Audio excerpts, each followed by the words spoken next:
Ok la team, bienvenue. On va faire un tour de l'actualité récente et voir ce qui va arriver cette semaine et mes prévisions pour les voilà par rapport aux cryptos pour les prochains jours, semaines. Donc la Fed sera l'événement principal de la semaine à venir, comprenant un rapport sur l'emploi et davantage de bénéfices dans le secteur technologique. Donc qu'est-ce que ça veut dire? On va avoir un rapport de la Réserve fédérale américaine. C'est là où tous les regards seront tournés parce que toujours ce problème d'inflation, de taux. Voilà, il faut voilà, juguler les taux d'intérêt pour maîtriser l'inflation. Et c'est ça qui fait bouger les marchés, que ce soit et traditionnel et crypto, un petit peu crypto, hein.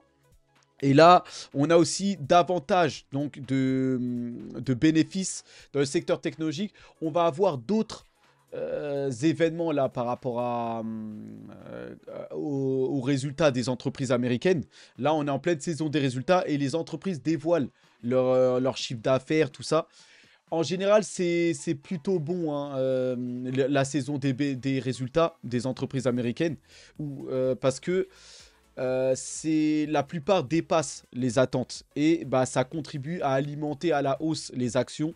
Donc ça, c'est plutôt bienvenu. Et là, cette semaine, on a eu, grâce à Google, grâce à Snapchat, voilà, ça a alimenté et on a bien vu hein, que l'IA là était en train de faire exploser les actions et donc ça a alimenté les actions. Maintenant, attention, avec le retour des rapports là, de la Fed, il peut avoir une volatilité à la baisse. Donc on verra ça.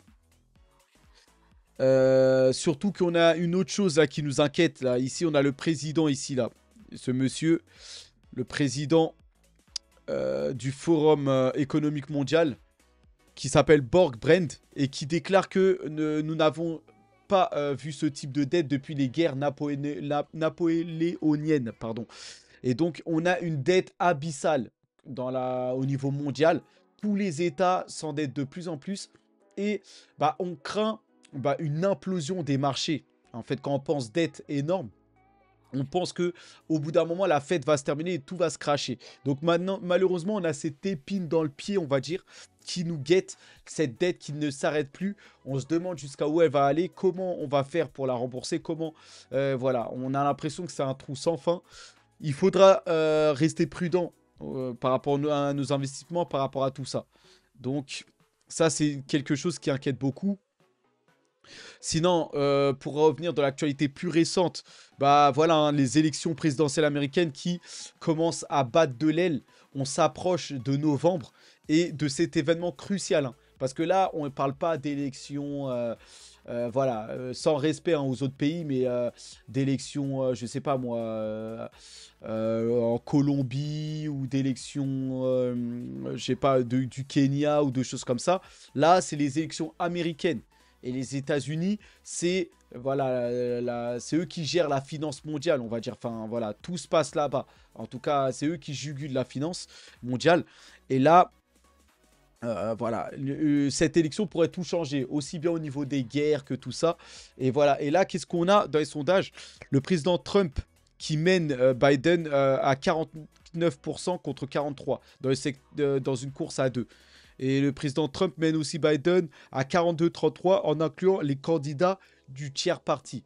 Donc les autres candidats et tout ça. Donc ici, on voit que dans tous les sondages, ce que j'aime bien là, on voit Kennedy à 16%. Donc Kennedy progresse. Moi, ce que j'aimerais, hein, dans un scénario idéal, que ce soit Kennedy qui remporte les présidentielles. Mais on sait que ça va jouer entre Trump et Biden. Et on voit que Trump, apparemment, a une bonne avance hein, sur Biden. Donc on verra ça. J'espère, en tout cas, moi, entre les deux, je préférais que ce soit Trump. Mais voilà, Biden, il a le pouvoir des mainstream avec lui, donc impossible à dire. Ça pourrait faire comme en 2020, où Trump semblait être en avance et finalement, il a dû céder, il a dû concéder sa défaite. Donc on verra ça, mais très important, hein, ces élections. Et donc très important dans le sens où, regardez, hein, par exemple ici, nous sommes à Kenningston. Ici, alors je vais vous mettre ça en grand. Regardez ça. Je sais pas si je peux l'agrandir ou pas. Mais voilà. Vous avez... Regardez. Je sais pas si... Ici, on peut le voir. Ouais, on peut le voir. Ouais. Alors, ça bug un peu. Désolé, mais voilà. Vous voyez les rues ici. Donc, regardez l'état de pauvreté dans certaines rues. Alors, qu'est-ce qu'ils disent ici? C'est qu'on est en... nous sommes à Kenningston, le quartier le plus pauvre de Philadelphie. Voilà. Les résidents locaux qualifient cette passe de apocalypse zombie. Regardez cette zone de pauvreté. Voilà. Les gens sont drogués, enfin vivent sous drogue. Voilà, c'est un état de grosse pauvreté aux États-Unis. Et c'est pour ça que cette élection est très importante. C'est pauvreté pourrait s'accroître là-bas. Donc voilà. Après, c'est le cas dans la plupart des pays, hein. On a des pauvres partout. Et aussi un autre fléau aux États-Unis. Voilà, ici on a un autre homme noir qui apparemment est mort. La police de l'Ohio a publié une vidéo de 36 minutes montrant un policier utilisant son genou pour maintenir un individu au sol alors qu'il était déjà menotté. Et donc Frank Tyson, homme noir de 53 ans, est décédé. Donc après l'affaire George Floyd qui a conduit au Black Lives Matter et tout ça, là on a un autre homme noir qui est décédé. Ici on voit la scène voilà, qui se fait attraper, tout ça. Et voilà, apparemment, il va se faire placer le coup. Je vais essayer d'avancer la vidéo pour voir. J'ai pas vu cette vidéo, mais... Voilà, là, il est menotté. Ici, voilà, regardez, vous voyez la jambe, là, du policier sur le cou, ici, là. Vous voyez, la jambe sur le visage. Je sais pas si vous le voyez. Voilà, vous le voyez à peu près. Et en fait, il va décéder peu après de ça. Et donc, ce qui est intéressant à noter, c'est que c'est la police, hein, qui a publié ça. D'abord, la police, en solidarité, aurait peut-être caché cette vidéo. Mais voilà. Là, il a été écrasé et étouffé peut-être. Et après, il va décéder apparemment. Donc, cet homme s'appelle Frank Tyson. Il a 53 ans.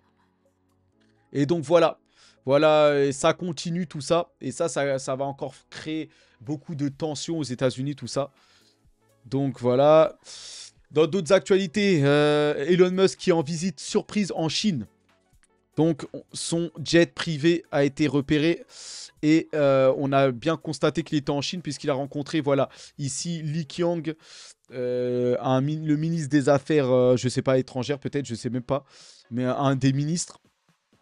Et voilà, ça a discuté bien sûr des projets de Tesla, tout ça, de l'intelligence artificielle. Donc voilà, Elon Musk avec plusieurs hauts responsables. Comme quoi, même un chef d'entreprise, regardez, peut réunir énormément de ministres et tout ça. Donc on voit que c'est une rencontre d'extrême importance, hein.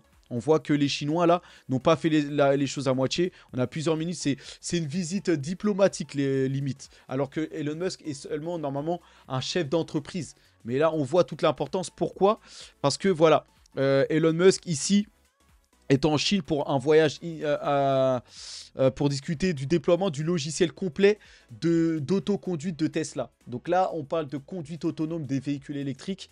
Bon, la Chine est en avance, hein. La Chine a plusieurs marques de véhicules électriques et qui même proposent aussi la conduite autonome, mais aucune n'est plus avancée que Tesla dans le monde. Et c'est le prochain gros catalyseur de croissance de Tesla, les véhicules autonomes avec les robotaxis. Et Tesla a déjà nommé ces véhicules les Cybercab pour les futurs robotaxis de Tesla. Ça, c'est un gros potentiel de croissance. Et Elon Musk n'est pas idiot. Enfin voilà, on connaît Elon Musk. Il sait que la Chine représente, c'est le plus gros marché, hein, de véhicules de véhicules au monde. Il n'y a pas de vente qui surpasse la Chine en termes de vente de véhicules, tout ça. C'est un immense marché. Elon Musk est conscient de cela pour Tesla. Donc Elon Musk a déclaré, hein, lors de sa rencontre avec le premier ministre chinois Li Qiang, que Tesla investira environ 10 milliards de dollars cette année pour intégrer l'apprentissage et l'inférence en IA, principalement utilisée dans l'automobile. Donc voilà, pour la conduite autonome, il va investir plus de 10 milliards. Et c'est là où, ça c'est un point que je veux souligner, puisque Tesla est en train d'investir à l'heure actuelle. Donc c'est pour ça qu'il faut faire énormément de lectures pour savoir où investir. Là actuellement, Tesla ne crée pas de valeur. Pour l'instant, on n'est pas à l'heure des ventes pour ces véhicules autonomes, des trucs comme ça. Là, Tesla va investir. Donc, Tesla va ramer pour l'instant. L'action Tesla, je parle. C'est pour ça qu'il faut bien voir. Là, mais ils vont bien investir. Et à qui ils vont acheter les matériels? Eh bien, par exemple, c'est à Nvidia. Elon Musk a déclaré qu'il va acheter des H100, des GPU H100 à Nvidia. Donc, Nvidia, eux, vendent. Et Nvidia, en plus, a un carnet de commandes blindé. Ils sont en rupture de stock. Donc, Nvidia, eux, la demande dépasse l'offre. Et donc, Nvidia, eux, vont exploser prochainement.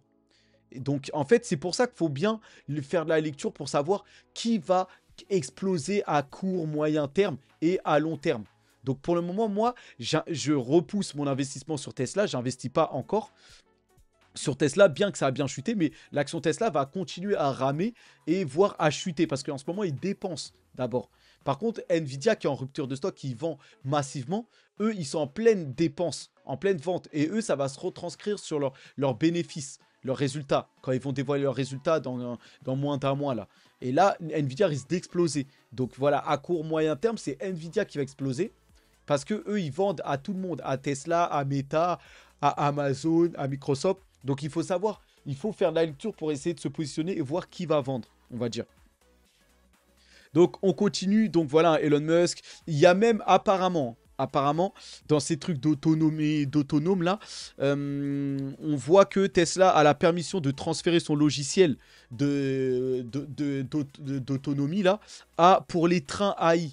Donc là, c'est même pour les trains, en fait. Donc là le Premier ministre, il parle là ici de trip pour les voyages. Et apparemment, on aurait même des trains avec la conduite assistée de Tesla. Donc voilà, ça développe pas mal de choses en Chine. Et là, j'avais même pas pensé à ce pan de croissance pour Tesla, mais sa technologie de conduite autonome pourrait se retranscrire sur les trains, même voir, attention, même les bus, les choses comme ça. J'y avais même pas pensé. Mais là, quand j'entends train AI, bah là, j'imagine, en fait, oui, bah il n'y a pas que les véhicules électriques ou les véhicules qui pourraient se conduire de manière autonome. Les transports, même les bus, en fait, finalement. Je viens de tilter, en fait. Mais voilà, encore un potentiel de croissance que Tesla pourrait aller chercher. Donc là, la Chine, elle, est bien consciente de tout ça, là. Donc voilà, Tesla dépensera donc 10 milliards pour la conduite autonome en 2024. Elon Musk affirme que toute entreprise qui ne dépense pas à ce niveau et qui ne le fait pas efficacement ne peut pas rivaliser. Donc Elon Musk prévient la concurrence que là, c'est le moment d'investir et tous ceux qui ne le font pas seront dépassés et surtout ceux qui investissent mal. Donc c'est maintenant qu'il faut faire la différence en termes d'investissement pour plus tard récolter les fruits. Et là, Elon Musk et Tesla sont en avance sur toute la concurrence, même la concurrence chinoise. Donc on peut imaginer que Tesla va connaître des bonds de croissance plus tard à l'avenir. Maintenant, il y a d'autres points. Ici, c'est pour ça que l'IA, c'est vraiment là où il faut être hein, en termes d'investissement. IA Race est lancé. Attention, une valorisation de marché de 10 000 milliards. Donc, on parle d'une valorisation pour l'IA de 10 000 milliards plus tard. Microsoft, Meta et Alphabet Google ont stimulé la course à l'IA avec 32 milliards de dollars investis. Vous voyez que les GAFAM, les géants de la technologie investissent. Et là, je vous parlais de conduite autonome. Et regardez, les ventes de GPU, là, je vous disais, là, de Nvidia devraient atteindre 40 milliards de dollars en 2024, dépassant celle d'AMD et Intel. Donc c'est pour ça, Nvidia, là, est en pleine phase de vente. Et ça va faire exploser leur chiffre d'affaires. C'est pour ça que pour moi, si on doit investir sur l'entreprise, c'est bien sur Nvidia. Et bien sûr, là, c'est mon plus gros bag, Nvidia. Là, voilà, Nvidia, en termes d'actions traditionnelles, c'est ma plus grosse entreprise. Et j'investis aussi sur Supermicro pour les serveurs. Parce qu'il faut les serveurs, là, les centres de données. Et je vais commencer à investir sur ARM. Les CPU, les processeurs pour, on va dire, la technologie de périphérie.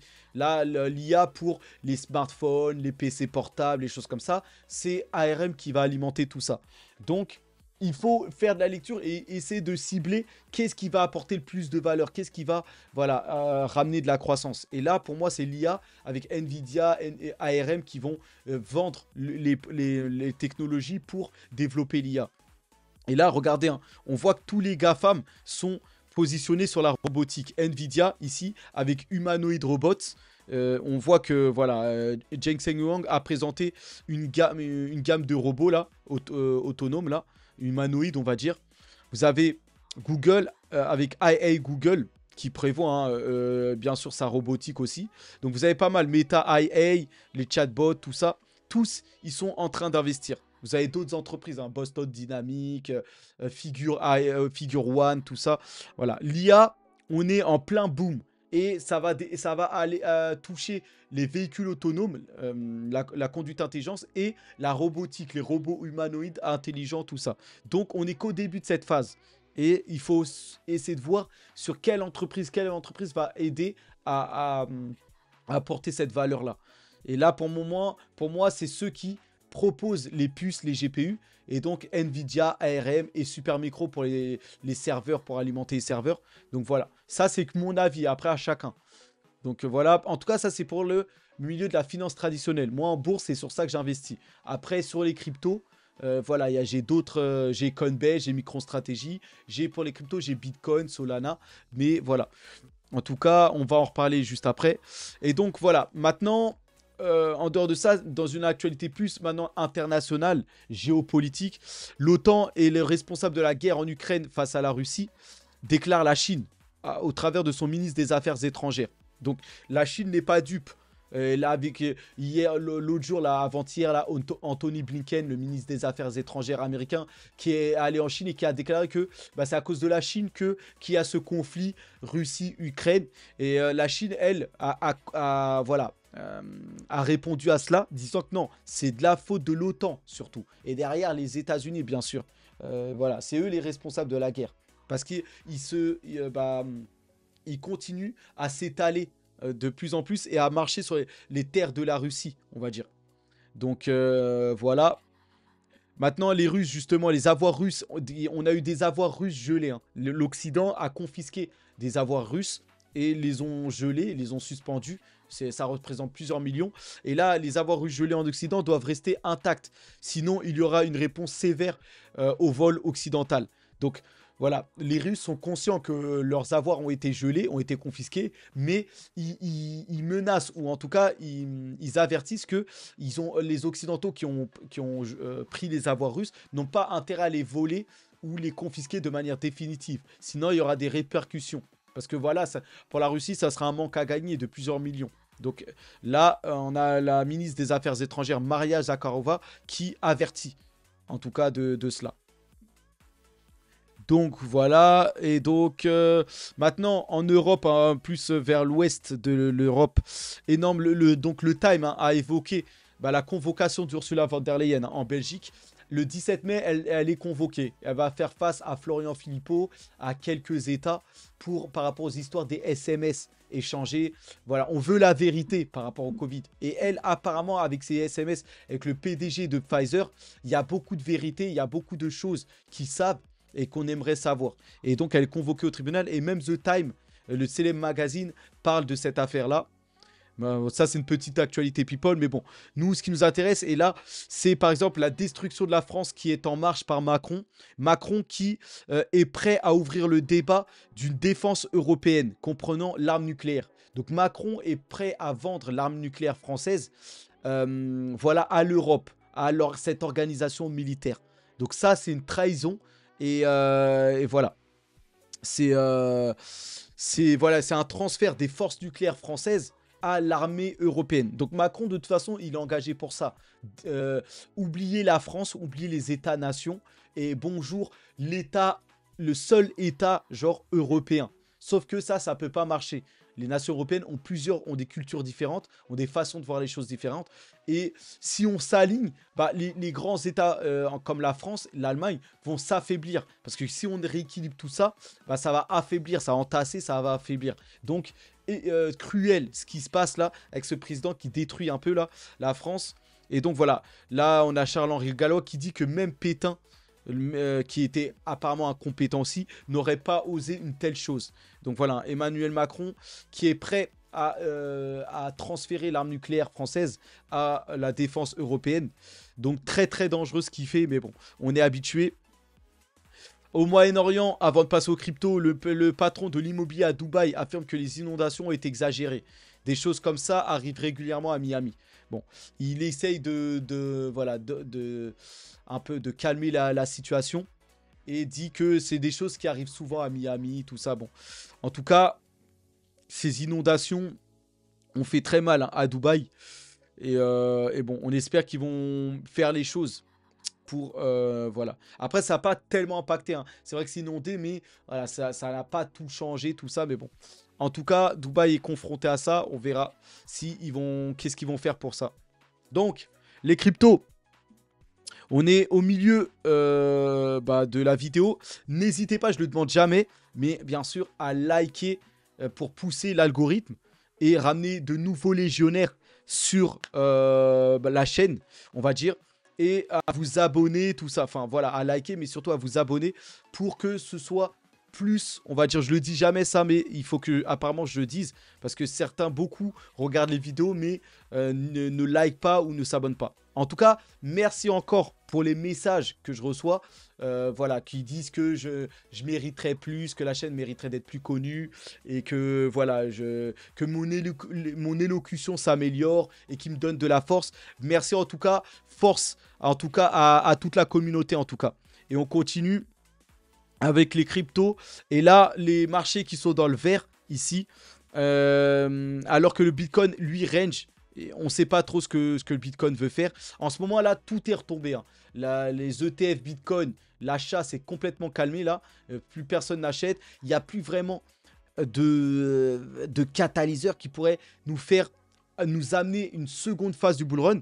J'en ai détecté un, c'est le titre de cette vidéo, vous l'avez vu, hein. Quand vous regardez à gauche de l'écran, vous apercevez la miniature et on parle d'un catalyseur Ethereum, les ETF. Ethereum, vous savez, dans l'actualité d'hier, qui a été listé sur la DTCC, et qui pourrait être listé et approuvé, les ETF. C'est peut-être le catalyseur qu'on cherche.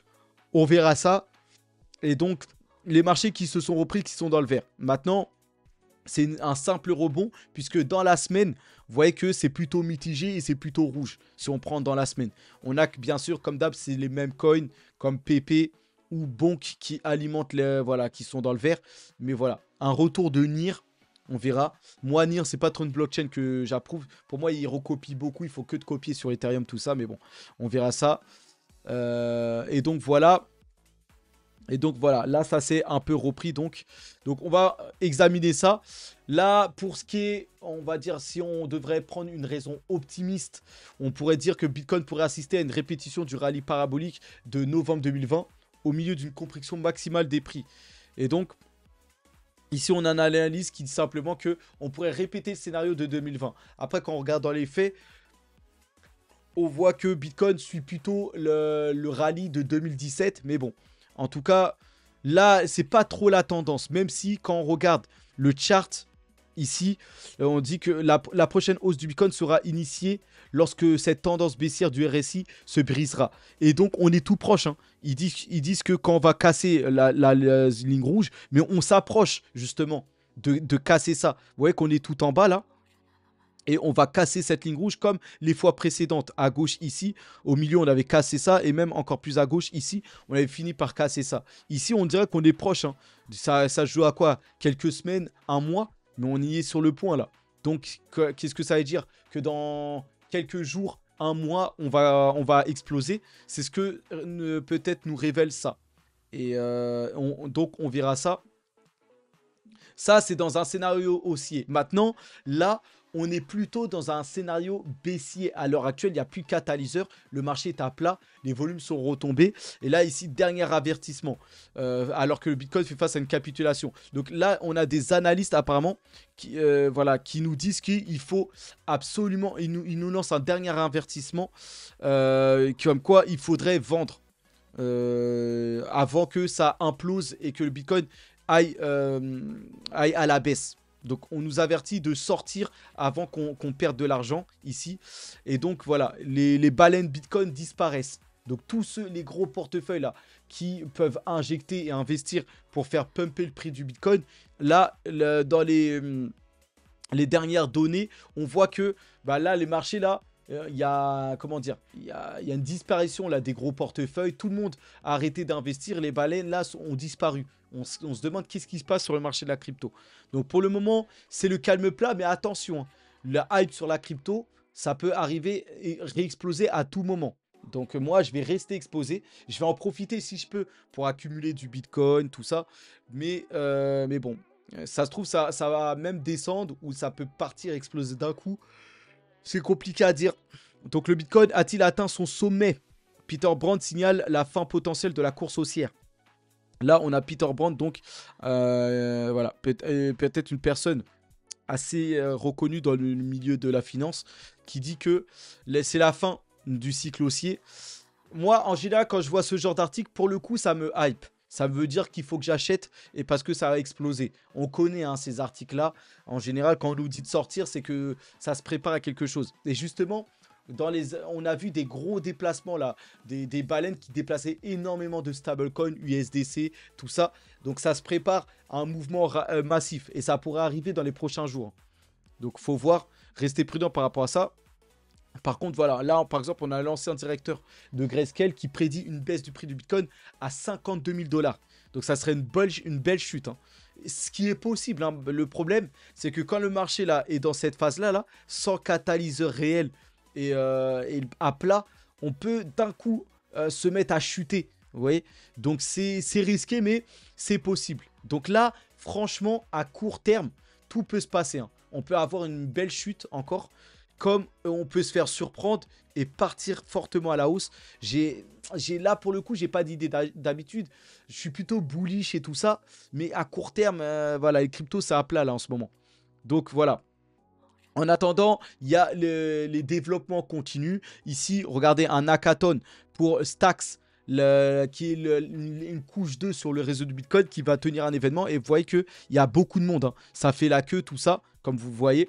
Donc, on verra si Stacks peut proposer des innovations, tout ça. Maintenant, ce qui nous intéresse, nous, c'est Ethereum. Ethereum qui écrase Bitcoin avec une hausse des prix de 6%. C'est pas là, dans les dernières heures, mais c'est ce qui se passait il y a 2-3 jours. Parce que l'Ethereum a été listé, comme je vous ai dit, pour être peut-être approuvé avec son ETF Ethereum. Et c'est peut-être Ethereum qui va insuffler une nouvelle phase haussière pour les cryptos. Donc, on va surveiller ça de près. Voilà, ça, c'est l'image de ma miniature. Ethereum face au Bitcoin. Et là, on voit un gros pump qui interpelle. Donc là, peut-être que c'est enfin l'heure d'Ethereum. Tout le monde se pose la question. Est-ce que Ethereum peut enfin amener le marché haussier? On a vu hein, toutes les cryptos liées un peu de près ou de loin à Ethereum exploser là. Optimisme, Polygon, tout ça. Et donc voilà. En plus, on a ce narratif là. Donc voilà, là Binance voit les baleines par contre d'Ethereum sortir. Donc voilà, dans ce calme plat, on a aussi les baleines d'Ethereum qui se sont un peu calmées et qui se sont sorties du marché. Mais voilà, Ethereum reste le catalyseur. Et d'ailleurs, Justin Sun, selon Justin Sun, le PDG de Tron, voilà, le multimilliardaire chinois, le jeune là, il dit que l'ETF Ethereum Spot ne sera pas approuvé en mai. Donc, bon, voilà de quoi refroidir les marchés. C'est pour ça que les marchés, malgré qu'Ethereum se chauffe un peu, pourraient être à plat quelques temps. Et il faudra peut-être repasser, même, ça se trouve même après l'été, hein, pour voir une explosion des marchés. Donc, je sais pas. Mais en tout cas, c'est Ethereum qui semble être le plus proche de nous relancer une phase haussière, une hype, on va dire. On verra ça. Maintenant, il y a de quoi. Et là, ce narratif-là, de fonds là, qui rentrent là, pour la Real World Asset, les fonds pour la tokenisation des actifs, ça se fait de plus en plus fréquemment. On avait eu BlackRock qui avait construit son fonds Build sur Ethereum. Ensuite, il y a une semaine ou deux, BlackRock qui a récidivé sur la blockchain Hedera Hashbar. Voilà, Hedera Hashgraph, pardon. Hedera qui est un Hashgraph et pas une blockchain. Hein. C'est différent, mais c'est un réseau aussi, une plateforme de smart contract. Et là, on a Franklin Templeton qui se lance aussi dans la tokenisation sur la blockchain. Et là, apparemment, ils auraient choisi Polygon et Stellar. Stellar qui est un réseau de transfert de fonds monétaires comme Ripple. Et là, Stellar qui est le futur un peu MoneyGram, Western Union de la blockchain, on va dire. Et là, voilà, les deux blockchains ont été choisis. Donc, c'est des réseaux bien plus rapides que Ethereum, voire Hedera. Quoique Hedera, ça va se discuter avec le Tangle que propose Hedera. Mais voilà, ça se fait de plus en plus. Et enfin, de quoi réveiller Polygon Matic. parce qu'on attend énormément de Polygon Matic. Polygon là qui s'est endormi depuis quelques temps. Voilà, Polygon qui est très fort dans le marketing et tout, mais là, c'est le calme plat. On espère que Polygon, Ethereum, l'écosystème là, Ethereum se réveille enfin un peu et ne laisse pas seulement Solana voilà, faire être dans la hype, on va dire. Donc, en attendant, Visa, l'entreprise Visa qui vient de lancer un nouvel outil appelé Visa On-Chain Analytics. Donc, Visa essaye d'innover. Et là, le but, c'est de surveiller l'activité des stablecoins sur les principales blockchains. Donc, intéressant. On a déjà un projet qui s'appelle Arkham qui traque, on va dire, les transferts et les achats, les choses comme ça. Là, on a Visa qui veut analyser surtout les stablecoins. Et ça, c'est une bonne idée puisque c'est les stablecoins qui apparemment vont être la nouvelle norme de notre transfert de liquidité, enfin notre future norme pour échanger notre argent, tout ça. On dirait qu'on part sur les stablecoins et donc ça serait intéressant de tracer tout ça, toutes voilà, toute l'activité avec les stablecoins, tout ça. Donc ça, c'est une bonne chose. En tout cas, bon, le marché crypto pourrait assister à la meilleure saison des altcoins depuis 2017. Donc, parce qu'ils disent que les altcoins sont en passe d'être simulés par le déclin de la domination du Tether.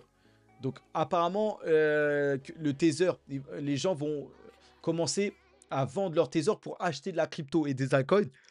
Et apparemment, c'est ce qui devrait arriver sous peu. Donc ça, c'est ce qu'on espère tous. Mais comme le marché est à plat, j'aimerais pas... Voilà, je peux pas dire que ça va arriver. Les altcoins, bien sûr, hein, quand on regarde les charts, on voit que c'est vraiment prêt à péter, comme les fois précédentes. Voilà, hein, on a fait la phase d'accumulation et maintenant on est dans la phase rose avant l'explosion. Pareil ici. Et là aussi, là en troisième, c'est ce qu'on arrive ici. On est dans la phase rose et là, il nous manque plus que la phase haussière maintenant. Mais qu'est-ce qui va amener quel est le catalyseur qui va amener à cette explosion? Là, c'est le calme plat. C'est ce qu'on se pose comme question. Donc, on verra. Donc, voilà par rapport à ça. On finit avec le déblocage de tokens. N'oubliez jamais ça. Ça, c'est quand vous êtes dans le milieu de la crypto. Chaque crypto ou chaque projet a un nombre de limites de tokens, on va dire. Ça s'appelle... Il faut regarder en fait le nombre de cryptos qui est en circulation pour chaque projet, on va dire. Et ces projets, attention, des fois, amènent des nouveaux jetons sur le marché et en fait débloquent et amènent une nouvelle quantité. Et ça met une pression à la baisse sur les cryptos en question. Et là, c'est pour ça qu'il faut aller sur le site, par exemple, Token Unlocks, ici que vous voyez, pour être à jour des prochains événements de déblocage. Parce que là, cette liste de cryptos que vous voyez là, Optimism, Prime, Manta, tout ça, vont débloquer de nouveaux jetons en circulation. De nouveaux jetons propres. C'est-à-dire que OP, c'est le jeton du projet Optimism. On va avoir des nouveaux jetons Optimism qui vont être débloqués et être amenés sur le marché. Mais ça, en fait, il va y avoir une plus forte offre de jetons Optimism. Et c'est pour ça que l'offre va dépasser la demande et le prix va baisser. Vous voyez? Donc, c'est pour ça. Et c'est pareil pour toutes les autres cryptos de la liste. Donc, vérifiez quand vous investissez sur les altcoins ou sur les cryptos là, il va pas y avoir un déblocage de jetons pour pas que vous soyez exposé à une baisse massive, une vente, on va dire. Donc, en tout cas, ici, on a été averti et c'est Goku qui nous a présenté cela. Voilà, un déblocage là, de tous ces cryptos qui va amener ces cryptos-là à la baisse. Donc voilà, j'en ai fini pour cette vidéo. Un fait qu'il faut retenir, c'est que moins de 5% de la population mondiale est investie dans la cryptographie. Ce qui laisse un énorme potentiel de croissance encore. On n'est qu'au début, on est early. Certains là, les personnes là qui sont pressées de devenir riches parlent déjà que c'est trop tard pour investir sur Bitcoin, Ethereum, voire même les cryptos qui sont là depuis quelques temps, Solana, Avalanche. Mais en fait, on n'en est qu'au début. C'est vraiment que le début. Il y a tout à faire encore. Et Bitcoin, aussi bien Bitcoin qu'Ethereum, vont connaître des multiples incroyables encore. Bitcoin un bon x4 d'ici le prochain bull run, Ethereum un bon x6, x7 et les autres aussi x10 et ainsi de suite. Donc voilà, et je ne parle même pas des altcoins, mais les altcoins c'est plus risqué. Donc voilà. En tout cas, on n'est qu'au début, moins de 5% de la population mondiale. Et à terme, ce sera un jour 100%. Non, pas 100% investi. Les gens n'investissent pas, les gens ne connaissent pas trop l'investissement, mais voilà, je veux dire que ce nombre-là pourrait monter, aller à 10, 15, 20%. Ce qui ramènerait énormément de liquidités sur le marché et fera croître nos investissements. Donc, profitez de faire la différence maintenant. Après, c'est pas un conseil en investissement, mais voilà. Bah, je vous laisse sur ça. On se retrouve dans d'autres actualités courant la semaine. On verra hein, ce qui va se passer courant cette semaine avec la saison des résultats encore des entreprises. Donc, on verra. Bah, je vous souhaite une bonne semaine et on se retrouve. Hein. Allez, force à nous. Hein. Bon courage à tous pour la semaine et on se retrouve. Allez, à plus.